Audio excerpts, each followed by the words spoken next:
Packo, and this is Welding Shields. First welding shield, probably made back in the Stone Age. Flip top, old as dirt, not auto darkening. The only comprised of two lenses.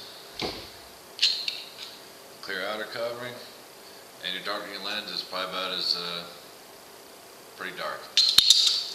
So, our later technology, our Viking 1840 series that we get in our welding kits. Similar concept, a little more stuff going on.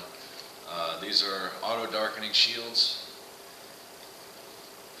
and I'm going to show you how to change out the glass.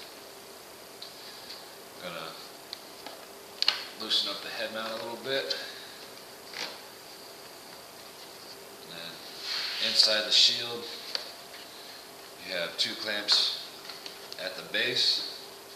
Just pinch your fingers in to unlock, lift up, pull out. Don't pull out too hard because there's a cord attached to the side that adjusts the shade darkening from your shade between 9 to 13.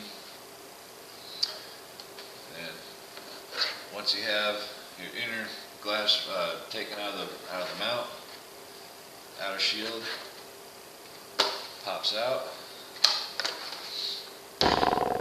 It's held in by a black gasket. In order to change it out, you have to take the gasket off, take your new lens, of course remove the protective film, and slide back in. Inner shield. There's a middle tab up at the top middle. Stick your finger down there, pull out, then replace. Of course, remove your film, and then slide back in.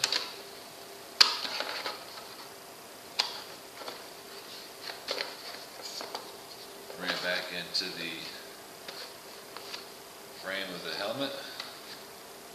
And it slides your locks back in place.